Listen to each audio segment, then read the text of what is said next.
আপনি কি জানেন না এই ধরনের ফটোগুলো কিভাবে এডিটিং করবেন? জেমিনি অ্যাপস এর মাধ্যমে একেবারে ফ্রিতে এডিটিং কিভাবে করতে হয় আজ আপনাদেরকে বলে দেব। চলুন শুরু করা যাক। আমরা প্রথমেই চলে যাব মোবাইলের প্লে স্টোরে। প্লে স্টোরে যাওয়ার পর আমরা সার্চ অপশনে ক্লিক করব। সার্চ অপশনে ক্লিক করার পর আমরা এখানে লিখব জেমিনি। ঠিক আছে, ওই আমার নিচে দেখেন জেমিনি শো করছে, আমি সেখান থেকে ক্লিক করে নেব। ক্লিক করার পর আমাদের সামনে চলে আসবে গুগল জেমিনি। আমরা গুগল জেমিনিটাকে ইনস্টল করে নেব।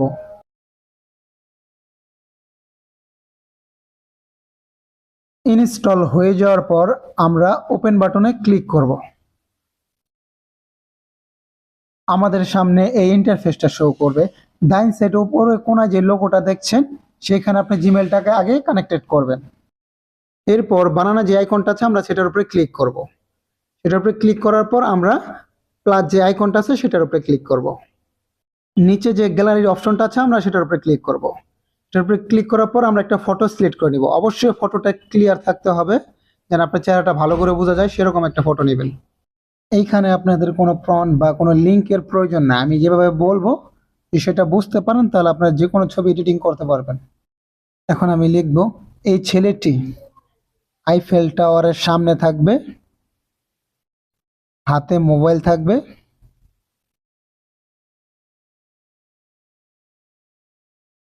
চোখে সানগ্লাস থাকবে, ছেলেটি ক্যামেরার দিকে তাকিয়ে থাকবে। তারপর নিচে যে কোনায় প্লেনের মতন একটা আইকন আছে আমরা সেটার উপরে ক্লিক করব। এখানে কিছুটা সময় নেবে আপনার ছবিটা তৈরি হওয়ার জন্য।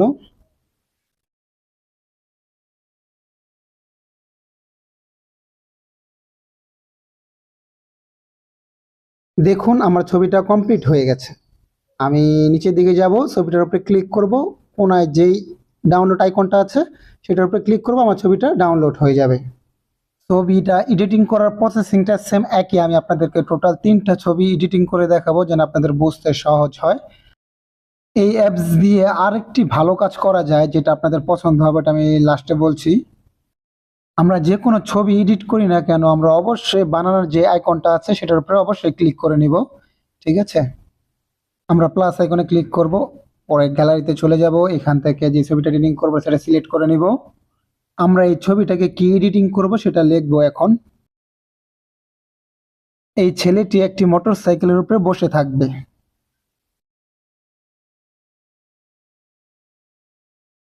হাতে ফোন থাকবে,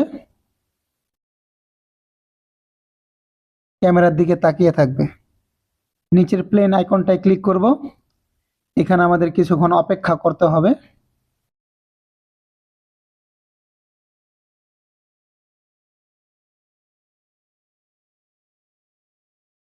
আমাদের ছবিটা কমপ্লিট হয়ে গেছে। আমরা ছবিটার উপরে ক্লিক করব, কোনায় যে ডাউনলোড আইকনটা আছে সেটাই ক্লিক করব, আমাদের ছবি ডাউনলোড হয়ে গেছে।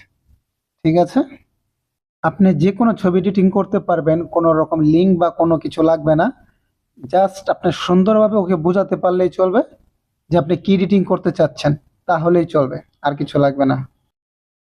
এখন আমি আপনাদেরকে আরেকটা ছবি এডিটিং করে দেখাচ্ছি, তাহলে আপনাদের বুঝতে সহজ হবে। এই ছেলেটি একটি নৌকার উপর দাঁড়িয়ে থাকবে, ক্যামেরার দিকে তাকিয়ে থাকবে, পিছনে পদ্ম ফুল থাকবে। তারপর আমরা প্লেন আইকনে ক্লিক করব, কিছুক্ষণ অপেক্ষা করতে হবে।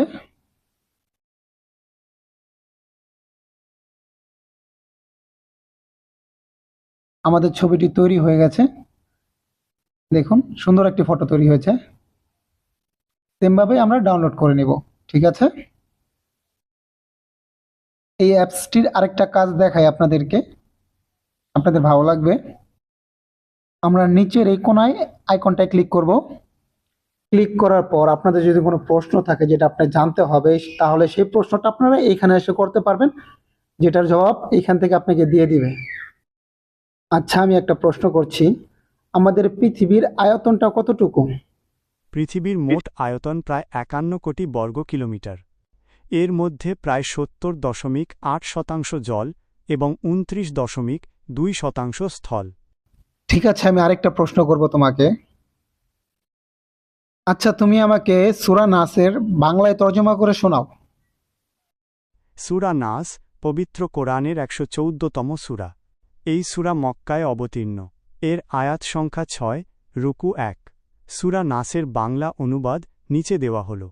বলুন, আমি আশ্রয় প্রার্থনা করছি মানুষের পালনকর্তার কাছে, মানুষের অধিপতির কাছে, মানুষের মা বুদের কাছে, আত্মগোপনকারী কুমন্ত্রণাদাতার অনিষ্ট থেকে, যে মানুষের অন্তরে কুমন্ত্রণা দেয়, জিনের মধ্য থেকে অথবা মানুষের মধ্য থেকে। তো বন্ধুরা, আজ এ পর্যন্ত। যদি ভিডিওটা ভালো লেগে থাকে অবশ্যই একটি লাইক করে দিবেন। আমার চ্যানেলটা নতুন, যদি পারেন সাবস্ক্রাইব করে দিয়েন। সবাইকে ধন্যবাদ।